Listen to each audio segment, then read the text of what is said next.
ఆలోచించాలి. 2001లో కేసీఆర్ గారు తెలంగాణ ఉద్యమాన్ని ప్రారంభించినప్పుడు కూడా పిడికడి మందితోనే ప్రారంభమైంది. ఆ రోజు చాలామంది ఇది వస్తుందా తెలంగాణ అనుకున్నారు. కానీ కేసీఆర్ గారు పోరాటం చేసి 14 ఏళ్ళు శ్రమించి తెలంగాణ రాష్ట్రాన్ని సాధించారు. ఆ ప్రక్రియలో కూడా ఇలాంటి కుట్రలు జరిగినాయి. రాజశేఖర రెడ్డి గారు గతంలో ముఖ్యమంత్రిగా ఉన్నప్పుడు ఇదే విధంగా మన ఎమ్మెల్యేలను చాలా మందిని తీసుకున్నారు. 12 మంది ఎమ్మెల్యేలను తీసుకున్నారు. ఇంకా అయిపోయింది బీఆర్ఎస్ పార్టీ అనుకున్నారు. ఎమ్మెల్యేలు పోయినంత మాత్రాన బీఆర్ఎస్ పార్టీ పని అయిపోలేదు. ఎమ్మెల్యేలు ఉన్నా పోయినా కార్యకర్తలు ఉన్నారు, ప్రజలు ఉన్నారు, మంచి నాయకత్వం మన బీఆర్ఎస్ పార్టీకి ఉంది. అప్పుడు కూడా ఇట్లాంటి కుట్రలే చేసిండ్రు. అయిపోయింది అన్నారు. అయిపోయింది అన్నోళ్ళే కాలగర్భంలో కలిసిండ్రు తప్ప బీఆర్ఎస్ పార్టీ మాత్రం నిలబడ్డది. ఇట్లా చాలా కుట్రలు, చాలా ప్రయత్నాలు జరిగినాయి. కానీ ఈ కుట్రలు ఏవి కూడా అవి ఫలించలేదు. అంతిమంగా న్యాయం గెలిచింది, ధర్మం గెలిచింది. బీఆర్ఎస్ పార్టీ అద్భుతమైనటువంటి పాలనను తెలంగాణ ప్రజలకు అందించింది. ఇవాళ రాష్ట్ర ప్రజలందరూ కూడా చూస్తూ ఉన్నారు. రాష్ట్రంలో ఏం జరుగుతుందో కూడా చూస్తూ ఉన్నారు.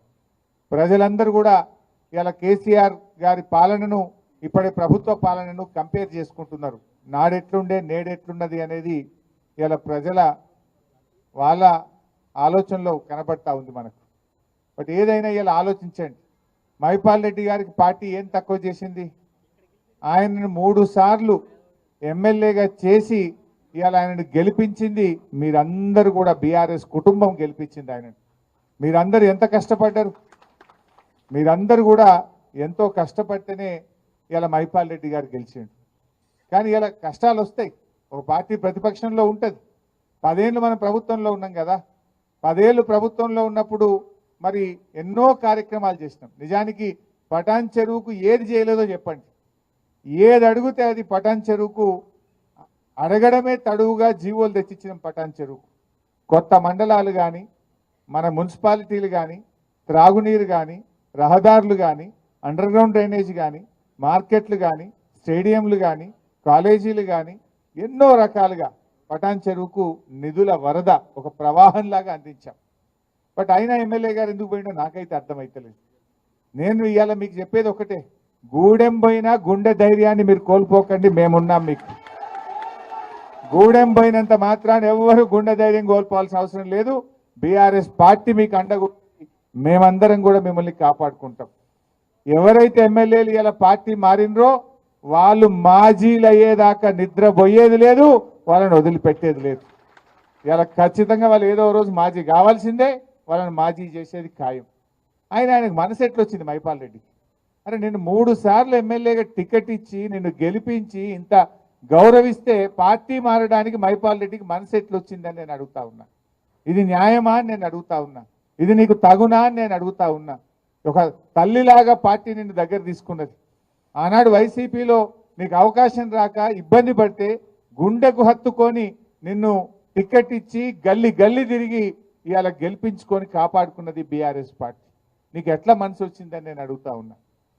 అయినా వ్యక్తులు కాదు ముఖ్యం. పార్టీకి సిద్ధాంతం ముఖ్యం, కార్యకర్తలు ముఖ్యం, మీలాంటి నాయకులు ముఖ్యం. మీకు ఏ ఆపద వచ్చినా, అర్ధరాత్రి ఆపద వచ్చినా నేను మీకు అండగా ఉంటా. ప్రభాకర్ అన్న మీకు అండగా ఉంటాడు. మనకు సీనియర్ నాయకులు మన గౌరవనీయులు భూపాలన్న కానీ, గౌరవనీయులు సత్యన్న కానీ, చాలా శంకరన్న కానీ ఎంతో అనుభవం ఉన్న నాయకులు మనకు ఉన్నారు. వీళ్ళందరూ కూడా మీకు నిలబడతారు. నేను కూడా ఎంత దూరం, నాకు సిద్దిపేట దూరం, పటాన్ చెరువు దగ్గర. నాకు పిలిస్తే అర్ధ గంటలు రాగలితే ఇక్కడికి చాలా దగ్గరగా ఉంటాం. సో అందువల్ల పార్టీని పూర్తి స్థాయిలో రీబిల్డ్ చేసుకుందాం. మళ్ళీ మంచిగా కష్టపడే కార్యకర్తలకు మంచి నాయకత్వాన్ని మీ పటాన్ చెరువు నియోజకవర్గానికి అందిస్తాం. రాత్రింబవళ్ళు కష్టపడి తిరిగి పటాన్ చెరువు మీద మళ్ళీ మన ఎమ్మెల్యే గులాబీ జెండా ఎమ్మెల్యేను గెలిచేదాకా కూడా అందరం కలిసి పనిచేద్దాం. ఇవాళ మీరు ఒకటే ఆలోచించండి. రేవంత్ రెడ్డి గారు ఆనాడు ఏమన్నాడు? ఎమ్మెల్యేలు పార్టీలు మారితే రాళ్లతో కొట్టండి అన్నాడు. ఇవాళ ఆయన్ని పోయి కండువాలు కప్పుతుండు ఇళ్ళలో పోయి. నువ్వేం మాట్లాడినా నువ్వేం చేస్తున్నావు ఇలా ప్రజలు గమనిస్తూ ఉన్నారు. ఇలా రుణమాఫీ విషయంలో కూడా ఏం చేసిండ్రు? కోతలు పెట్టే కార్యక్రమం చేసిండ్రు. నిన్న జీవోలనేమో రేషన్ కార్డు ఆధారంగానే రుణమాఫీ చేస్తాము అని జీవోలో ఇచ్చింది. అంటే రేషన్ కార్డు ఆధారంగా కుటుంబాన్ని గుర్తిస్తాం, కుటుంబానికి ఒక రుణమాఫీ చేస్తాము అని చెప్పి జీవోలో ఇచ్చింది. ప్రజల్లో వ్యతిరేకత వస్తే మాటల్లో ఏం చెప్తున్నారు? లేదు లేదు రేషన్ కార్డు అవసరం లేదు, పాస్బుక్ ఆధారంగా చూస్తామని మాటలు చెప్తున్నారు. మాటలు నడవయి కదా, నీ జీవో మార్చు. ఇలా బ్యాంక్ అధికారులు కానీ వ్యవసాయ శాఖ అధికారులు జీవోను ఫాలో అవుతారు తప్ప నీ నోటి మాటలు ఫాలో గారు. జీవోలోనేమో రేషన్ కార్డు ఆధారంగా అన్నావు, నోటి మాటలేమో లేలే పాస్బుక్ ఆధారంగా అంటున్నావు. ఇప్పుడు అప్పిచ్చేటప్పుడు నీ రేషన్ కార్డు ఉందా లేదా అని అడగలే, పాస్బుక్ ఉందా లేదా అని చూసి అప్పిచ్చింది. ఆ పాస్బుక్ ఆధారంగా రుణమాఫీ జరగాలి. నీ జీవోలో ఉన్నటువంటి జీవోను మార్చండి. జీవోను మార్చి రేషన్ కార్డుతో కుటుంబంతో సంబంధం లేదు, పాస్బుక్ ఆధారంగా రుణమాఫీ చేస్తామని మీ నోటి మాటగా చెప్పిన మాటలు మార్చిన కొత్త జీవోలో వచ్చినప్పుడే మీరు నిజంగా రైతులకు మేలు చేసినట్టు, నిజంగా మీరు చెప్పిన మాటలు నిజమైనట్టు. మాటల్లో తిరుగున్నాయి, జీవోలు ఇంకో తీరుగా ఉన్నాయి. పిఎం కిసాన్ నిబంధనలు అమలు చేస్తాను. ఎందుకు పిఎం కిసాన్ నిబంధనలు? నిజంగా ప్రతి రైతుకు, ప్రతి పేద రైతుకు నువ్వు సాయం చేసేది ఉంటే పిఎం కిసాన్ నిబంధనలు ఎందుకు? గతంలో కేసీఆర్ గారు రుణమాఫీ చేసినప్పుడు పిఎం కిసాన్ నిబంధనలు పెట్టలే, రేషన్ కార్డు నిబంధనలు పెట్టలే. ఈ అప్పుడు లేని నిబంధనలు ఇప్పుడు ఎందుకు?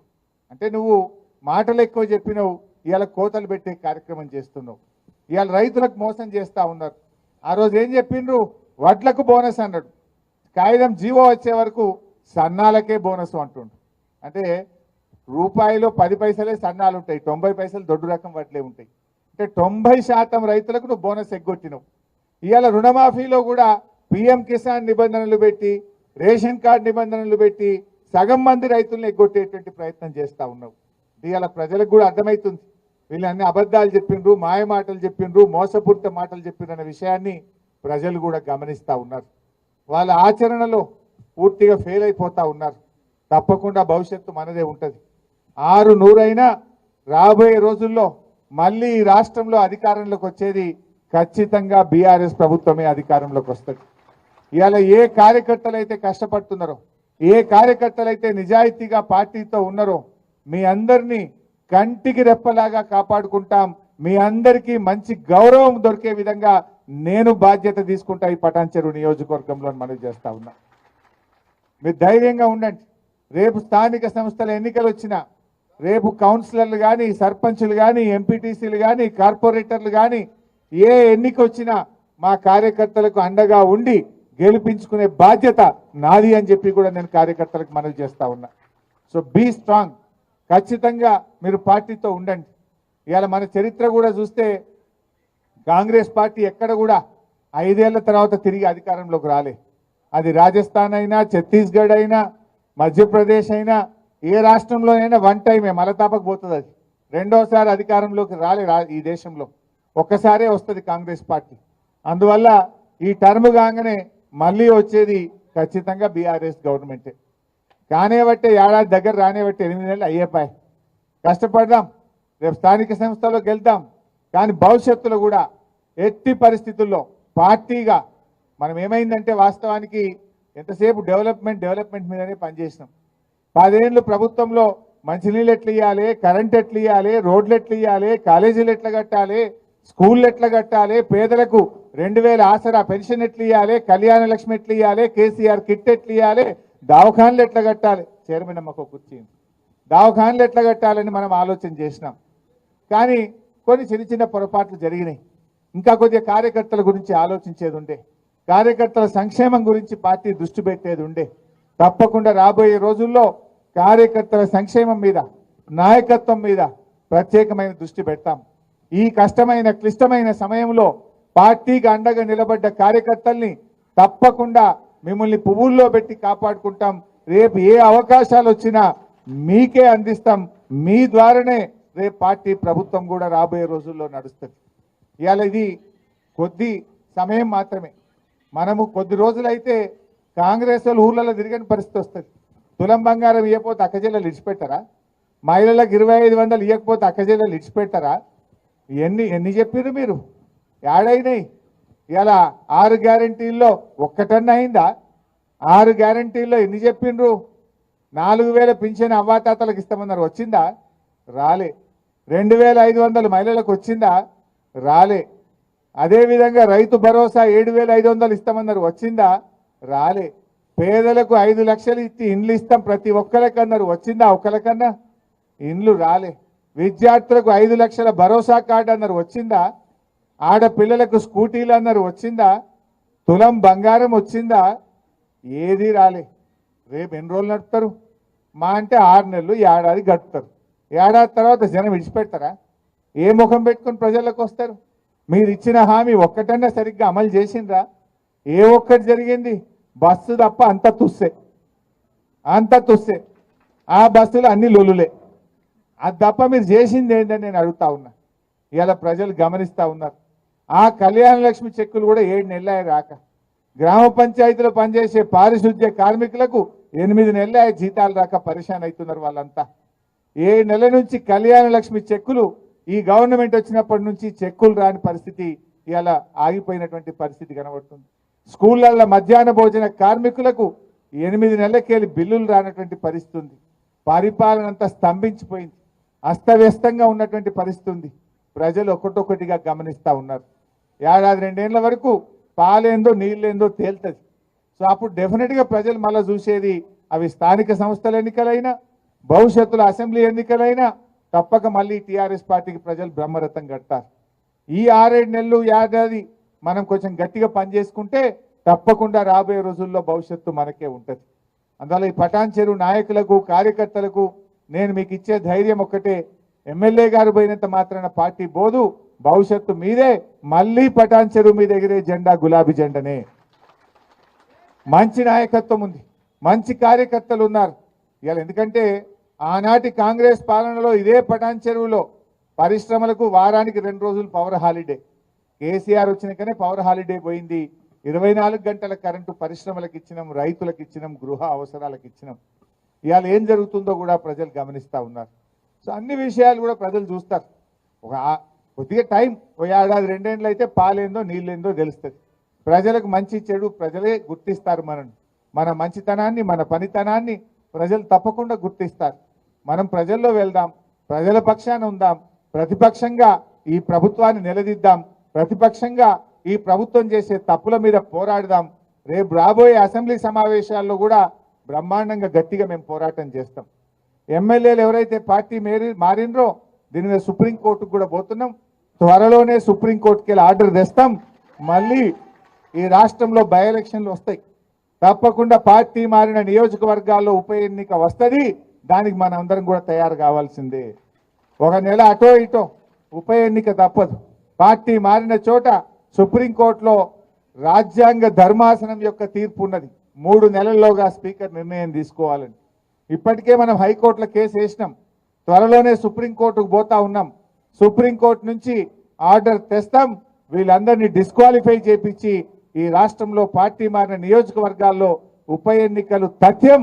దానికి కూడా మనం ప్రిపేర్ కావాల్సిందే ఇప్పటి నుంచి అని చెప్పి కూడా మనం చేస్తూ ఉన్నాం. అందువల్ల మంచిగా గట్టిగా ధైర్యంగా ఉండండి. ఎలాంటి అనుమానాలు అక్కర్లేదు. పార్టీ మీకు అండగా ఉంటుంది, భవిష్యత్తు ఉంటుంది. మీరు గౌరవ కార్పొరేటర్లు, మున్సిపల్ చైర్మన్లు, పార్టీ చాలామంది ఉద్యమకారులు, సీనియర్ నాయకులు, కోఆపరేటివ్ చైర్మన్లు, సర్పంచులు, ఎంపీటీసీలు ఎంతోమంది నాకు కనబడతా ఉన్నారు. త్వరలో నేను మళ్ళీ టైం ఇస్తా. యాక్చువల్గా నేను ఇది నిన్న సాయంత్రం చెప్పి ఇవాళ వచ్చిన, నేను టైం ఇవ్వలే. నేను ఆదర్శ వచ్చి ఇంటికి వచ్చిపోతా, ఛాయ్ తాగుతా, ఒక 10-20 మంది ముఖ్యులం పిలువు తమ్మి అన్న. కానీ చూస్తే మీరు దాదాపు 1000 మంది వచ్చేసింది. మరి ఇంకా మిగతా మాకు చెప్పలేదనికిట నారాజుగా ఇక్కిరి. దయచేసి ఇది అనుకోకుండా జరిగిన సమావేశం. మళ్ళీ మనం ఒక వారం 10 రోజుల్లో మంచి ఒక హాల్ తీసుకొని విస్తృత స్థాయి కార్యకర్తల సమావేశం స్వచ్ఛందంగా వచ్చింది. ఇదంతా స్వచ్ఛందంగా మీకు మీరుగానే నేను వస్తున్నాను తెలిసి వచ్చిందట. మనం మళ్ళీ తొందరలోనే ఒక కార్యకర్తల మీటింగ్ పెట్టుకొని అందరికి కూడా ఇన్ఫార్మ్ చేద్దాం. దయచేసి రానోళ్ళు ఎవరు కూడా మాకు చెప్పలేదని అనుకోవద్దు మమ్మల్ని. ఇది అనుకోకుండా మండల్ వైజ్ కలవాలి వచ్చిన వాళ్ళు నన్ను మా తమ్ముడు అంటుండు. కలుద్దాం, మీటింగ్ కూడా పెడదాం. అయితే నేనేమంటున్నా అంటే ఏదైనా మిస్కమ్యూనికేషన్ అయ్యో అన్న వచ్చిండు మాకు చెప్పలేదని అనుకున్నారు. నేను ఒట్టి ఛాయ్ తాగనీకి వచ్చిన, వాస్తవానికి ఇక్కడ కలిసిపోదాం 5-10 మంది ముఖ్యులతో ధైర్యం చెప్పిపోదామని వచ్చినా చూస్తేనేమో మీరే నాకు ధైర్యం చెప్తున్నారు. ఇక్కడ మీరే అంతమంది కనబడుతున్నారు నాకు చూస్తుంటే. సో డోంట్ వరీ, మళ్ళా తొందరలోనే మంచి మీటింగ్ కూడా పెట్టుకొని మనం అందరి కార్యకర్తలను కూడా కలుద్దాం, ముందుకు పోదాం. జై తెలంగాణ.